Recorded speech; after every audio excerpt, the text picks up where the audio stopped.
ඉතින් ඔයාලා දන්නවනේ මේ අපි මේ ආපු නායෑමත් එක්ක ගම් වතුරත් එක්ක ආපදාවලට පත්වෙච්ච පවුල් වලින් එකක් කියලා. ඉතින් මේක මම කරන්න බලාපොරොත්තු වෙන්නේ මේ වීඩියෝ එක වෙන දෙයක් නිසා නෙවෙයි. සමහර අවස්ථාවන් තියෙනවා සමහර වෙලාවල් වලට මිනිස්සුන්ගේ කියන්නේ ජීවිතවල විදිය හඳුනාගන්නේ නැතුව ක්‍රියා කරන අවස්ථාවන්. ඒක ගැන කියන්න. මොකද අපි දැන් මේ අපේ රටේ මේ වෙලාවේ තියෙන මේ කියන්නේ සිටුේෂන් එක මේ පවතින තත්ත්වය ගැන හිතුවොත් මේක නැති බැරි. ඒ කියන්නේ අපි කියන්නේ දැන් අපි හිතමුකෝ අපි මේ කතා කරන විදිහට අපි එක ග්‍රාම සේවා වසමක් කියලා. ඒ වසමක් තුල ජීවත් වෙන අපි හිතමු අඩු ආදායම්ලාභී පවුල් මුහුණ දෙන ගැටලු තියෙනවනේ අපිව සම්මුති ආධාර වගේ දේවල් ඒ වගේ දේවල් දෙනේම. එතකොට එහෙම නැතුව පොදුවේ සියලු සමස්ත ජනතාව මුහුණ දීපු ඇති හැකි නැති බැරි කියන හැමෝම මුහුණ දීපු මේ ගැටලුවක් තමයි ඒකට තමයි අපි මුහුණ දෙන්නේ. ඉතින් මම මේක කියන්න බලාපොරොත්තු වෙන්නේ මෙන්න මේ කාරණාව නිසා. මොකද දැන් අපිට රජයෙන් නියම කරලා තිබුණනේ 25000ක මුදලක් නිවාස මේ පිරිසිදු කරගන්න කියලා. ඒ කියන්නේ අපිට නිවාස දෙකකට යන්න බැරි නිසා ඒක පිළිවෙල කරගන්න කියලා.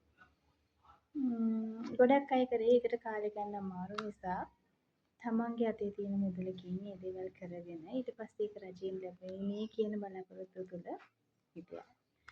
මේක අර මොකක්වත් අර කවුරුත් කෙනෙක් පලි කියන තත්ත්වයේ තියෙන දෙයක් නෙවෙයි. මොකද ස්වභාවික විපතක්. ස්වභාවිකව අපිට වෙච්ච දෙයක්. හැබැයි ඉතින් යම් ක්‍රමවේදයක් ඕනම රටක ක්‍රියාත්මක වෙනවනේ. දැන් අපේ රටෙත් අපේ රාජ්‍ය ආයතන තුලින් අපේ රජය තුලින් මේවට ඕන ක්‍රියාමාර්ග අරන් තියෙනවා. ඒවට අපි මේ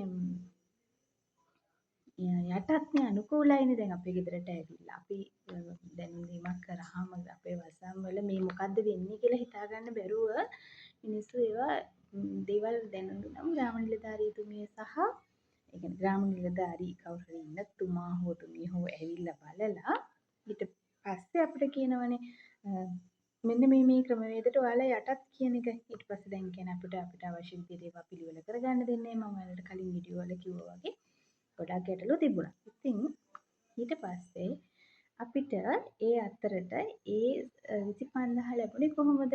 චෙක් පතකින් ලැබුණේ. ඉතින් ඒ ලැබෙනකොට අපි හිතමුකෝ 10 දෙනෙක් හිටියා කියලා ඒක ගන්න. එක වසමක ඒ අවස්ථාවේ ගන්න කියලා පළවෙනි අදිරියේ 10 දෙනෙක්. ඒ 10 දෙනාගේ 7 දෙනෙක්ගේ විතර නම වැරදිලා තමයි චෙක් පත් ඇවිල්ලා තිබුණේ. ඒක ඉතින් කාගේ වැරද්දක්ද කාගේ ගැටලුවක්ද කියන එක මම නම් දන්නේ නැහැ. ඉතින් ඒ වුණාට ඒක ලොකු ගැටලුවක්. ඊට පස්සේ ඒක මගේ ගෙදර කෙනෙකුටත් වුණා. ඒ කියන්නේ මගේ අම්මගේ ගෙදරත් මේ වෙනකොට ඒවට මේ වුණා. ඉතින් තාත්තිය එතෙන්ට ගියාම එයාගේ නම වැරද්දලා තිබුණා චෙක් එකේ. ඊට පස්සේ ඒක නිවැරදි කරන්න යවපු එක නැවතත් සති දෙකකට විතර පස්සේ අද ග්‍රාම නිලධාරීතුමියට අතට ලැබිලා තිබුණා කිව්වා. ඉතින් අපිට කෝල් එකක් දීලා කිව්වා හෙට එක ගන්න එන්න. ඒ වගේම ඔයගලන්ට සහන බඩු මල්ල ලැබුණ නිසා රජයෙන් තවත් ඒකට යටත්ව තියෙනවා මේ ලැබිය යුතු දෙයක් ඒක ගන්න එන්න කියලා. ඉතින් දැන් හා කියලා දැන් අත ගියා අපි. ඊට ගියේ කවුද? අපේ නංගි මමයි තාත්තයි ගියා. ඉතින් මොකද නංගිගේ ගෙදරත් මේ වෙනකොට ඒක ලොකටම පාදම දක්වාම මේ ගිහින් තියෙනවා එයාලා ඉන්න ගෙදරේ පොළව. ඉතින් ඒක නිසා මේ එයාත් අපිට මුණා ගියා. ගියාම තාත්තිගේ වැඩේ කරගත්තා. මගේ ඉඩම තිබුණා ගස් වගේක් ඒක මේ අපිට අවශ්‍ය වෙලා තිබුණා අයින් කරගන්න වෙනකොට ඒ කියන්නේ අපදාටත් නිසා මේ නැවත වැස්සක් ආවොත් ඒක ඉස්සරහ ගෙදර පැත්තට වැටෙන්න තියෙනවා. ඒක නත් මම බාලා දුන්නා. ඒ ටික කරගත්තාම අපිට එන්න කියලා තිබුණ විශේෂයෙන් මෙන්න මේකේ පැකට් දෙකක් තියෙනවා. මේකේ තියෙන සාමාන්‍ය අපි කන බිස්කට් එකක්.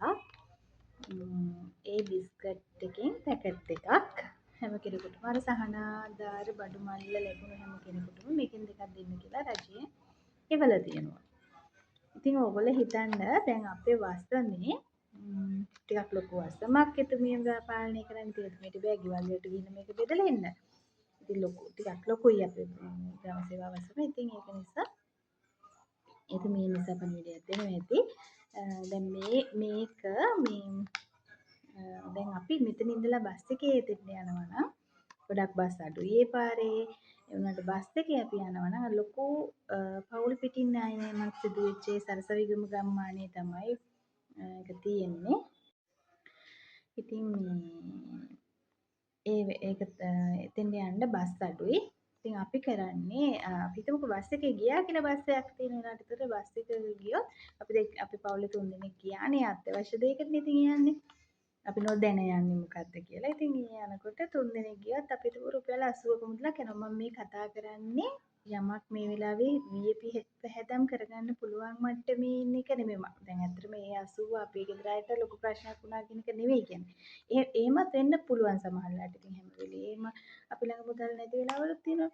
එතකොට මේ අපි අර මොකද්ද කියලා විදිය හඳුනා ගන්න නැතුව අපි එතන ගියාම එතකොට රුපියල් 80ක විතර මුදලක් එතන වියදම් වෙනවා. ඒකට ආපහු නැවත එහි ඉඳලා පහළට එන්න 80ක විතර වියදමක් යනවා.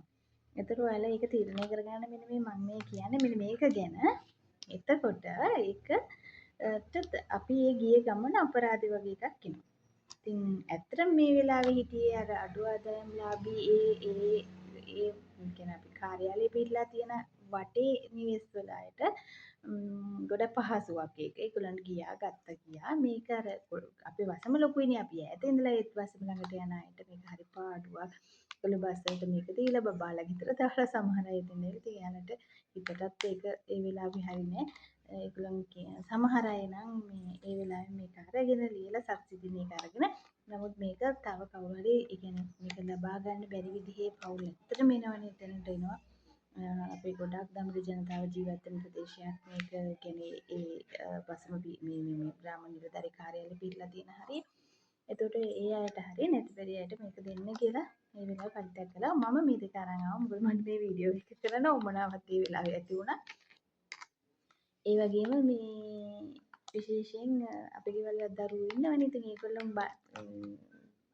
අපි මොකද්ද දුන්නේ කියලා කිව්වම මේක අපි අරගෙන ආවේ නැතුණා මොකද්ද දුන්නේ කියලා දන්නේ. අපිත් දන්නේ මේක ඇතුළේ මොකද්ද හරියට තියෙන්නේ. ඒ කියන්නේ මොන විදිහේ එකක්ද මොකද්ද. ඒකින්ද මම මේ පැකට් දෙක අරගෙන ආවා. ඉතින් මම කියන්න ගියේ එකක් ඒ කරන වැඩපිළිවෙළවල් ඇත්තටම මිනිසුන්ට සහන සලසන්න කරන වැඩපිළිවෙලක් නම් ඒ වැඩපිළිවෙලේදී සමහර වෙලාවල් එතකොට මේ දැන් සහන සලසන්න කියලා රජයෙන් කරන දේවල් වල එක කොටසක් තමයි සහන කෙනෙකුට සහනයක් සැලසෙනවා නම් ඒ සහනයක්ම විය යුතුයි. ඒක සහනය සලස ගන්න අපි එතන ගියාම අපි අර අසහනයටපත් වෙනවා නම් ඒක මේ මම හිතන්නේ ඇත්තට හොඳ පාලනයක් අපිට ලැබෙනවා කියලා. ඒක ඇවිල්ලා මේ දැන් කියන එක නෙමෙයි. අපිට කාලයක් තිස්සේ අපි අවුරුදු බර ගානක් තිස්සේ බලාගෙන ඉන්නවනේ. නිවැරදිව දෙයක් සිද්ධ වෙන්නේ. කියන්නේ කරන පුංචි දෙයක් හරි නිවැරදිව දෙයක් වෙන්න ඕනි කියලා අපි හිතාගෙන ඉන්නේ. ඉතින් මේ වගේ දේවල් ඉදිරියටවත් නොවෙනවා නම් හොඳයි. මොකද එහෙම සහනයක් සැලසනවා නම් අනිවාර්යෙන් ඒක ඒ සහන ආකාරයෙන්ම දෙන්න ඕනේ. දැන් චෙක් එකක් මිනිස්සෙක් අතට ගත්තම ඒකේ නම වරද්දලා ආපහු සැරයක් සති දෙකක් තුනක් තිස්සේ ඒ වෙනුවෙන් යන්න වෙනවා නම් ඒක සහනයක් වෙන්නේ නැහැ. එතකොට බස් එකකට ලොකු ගාණක් වියදම් කරගෙන ඒ තියෙන වසමට ගිහලා මේ වගේ දෙයක් අරගෙන ආවොත් ඒ මොනසට ඒක සහනයක් වෙන්නේ නැහැ. අර දුන්න සහන බඩු මල්ලත් එක්ක මේ වගේ දෙයක් දුන්නා නම් ඒක වටිනවා මිනිස්සුන්ට මේ ඒකේ වටිනාකම වැඩි වෙනවා. ඒකට ඒක ඒ වෙලාවෙනේ භාවිතයට ගන්න මේක දැන් වෙනම පාවිච්චි කරන්න ගියොත් එහෙම අපිට මේක මේ ඒකේ වැඩක් නැති වෙනවනේ ඒකේ. එතකොට දෙන චෙක් එක උනත් ඒක අපිට අරගෙන 10-12 පාරක් එහාට මෙහාට දුවන්න වෙනවා නම් ඒ ආයතන එකක් නෙමෙයි නා. ඒ වගේ ගැටලු වෙනවා නම් ඉතින් අපි 20යි 26ටවත් අඩුම ගානේ බලාපොරොත්තු වෙන මොන විදිහේ අය කොයි විදිහේ අය කොතෙන්ට ඇරියත් මම නම් හිතන්නේ මේ ඒ අය ඔක්කොම එකට එකතු වෙලා ගන්න තීරණ ඇතුලේ අර සාමාන්‍ය ජනතාව වෙනුවෙන් ක්‍රියාත්මක වීම හරි අඩුයි කියලා හිතනවා. ඉතින් ඒක නිසා අඩුම ගානේ මේ වගේ දෙයක් කරනකොට දෙන්නේ මොකද්ද වෙන්නේ මොකද්ද කියන එක හරි පැහැදිලි කරලා දෙන්න පුළුවන් නම් ඒක ගන්න ඕන අය ගිහින් ගන්නයි නැති අය ගෙදර ඉඳයි වගේ දෙකක් මොකක් හරි සහන අවස්ථාවක් සැලසෙයි මිනිස්සුන්ට. මම නම් ඉතින් හිතන්නේ සහනයක් දෙනකොට මිනිස්සුන්ට සහනය පමණක්ම දෙන්න ඒක මිනිස්සුන්ට අර මේ මේ කරන දේවල් වලින් තවත් අපහසුතාවයකට පත් වෙනවා නම් ඒක වැඩක් නෑ කියලා හිතෙනවා. දැන් දරුවෝ ගෙවල් වල දාලා ඊට පස්සේ එක්ක දරු මල්ලු අතින් අරගෙන එහෙම අය ආපු අය හිටියනේ. ඉතින් ඒගොල්ලන්ට මේක දුන්නා මේ ඒ මිනිස්සු බලනවා වන්නේ. මේක ගෙදර ඉඳගෙන අපිට මේ රුපියල් 80 දැන් 160ක් විතර කියන්නකෝ යන්නේ නේ වියදම්. මේක වියදම් කරලා මේකක් ගන්න පුළුවන් බබාලා කන જાතියකින් වගේ කියලා හිතෙනවා. ඒක නිසා දෙන සහනය සහන ආකාරයෙන් දෙනවා නම් හොඳයි කියලා හිතනවා. ඉතින් ඔයාලා මොකක්ද ඒ ගැන අදහස් කරන්නේ කියලා කමෙන්ට් එකක් තියාගෙන යන්න. ඉතින් ඔන්න බලන්නකෝ ඔන්න ඔහොම තමයි නංගී මායි දෙන්නයි තාත්ති තුන්දෙනාත් එක්ක එකතු වෙලා මේක ගේන්න ගියේ. ඉතින් ගොඩාක් දුර පයින් ආවා සෑහෙන දුරක් මං හිතන්නේ අවුරුදු සෑහෙන ගානකින් තමයි මෙච්චර දුරක් පයින් ගියේ. මං හිතන්නේ අවුරුදු 15කින් 20කින්ද මන් දන්නේ මෙච්චර දුරක් ඒ කියන්නේ අර ට්‍රිප් එකක් ගිහිල්ලා ඇවිදින්න ගිහිල්ලා බලන්න ගිහලා නෙමෙයි මෙහෙම අර මොකක් හරි වෙනුවෙන් ගියේ. මොකද අද අපිට ගෙදර වාහන එකක්වත් තිබුණේ නෑ යන්න. ඉතින් ඒ හින්දා අපි ගියා අද ඔය විදිහට බස් එකකුත් නැහැ අපි දන්නා. ඉතින් එනකොට පයින් ආව ඔය විදිහට යද්දි නම් බස් එකක් තිබුණා ඒකේ ගියා. ඉතින් ඔය නංගි নানা ප්‍රකාර ඒවා කියනවා. ඊට ගෙදර ඇවිල්ලා ඉක්මනට උයාගත්තා. වැඩ ගොඩක් තියෙනවා කරන්න. එහෙනම් ගිහිල්ලා එන්නම්. එහෙනම් ඔයාලා හැමෝටම සුපම සුබ දවසක් වෙන්න කියලා ප්‍රාර්ථනා කරනවා. මේ අපේ ටයිනි බබාගේ කෑම එකත් ඔන්න ඔහම හදාගත්ත. දැන් එයාට ඒවට බත් කලවම් කරලා දෙන්න ඕනි කන්න ඉක්මනට. එහෙනම් ගිහින් එන්නම් ආයෙත් ඉක්මනටම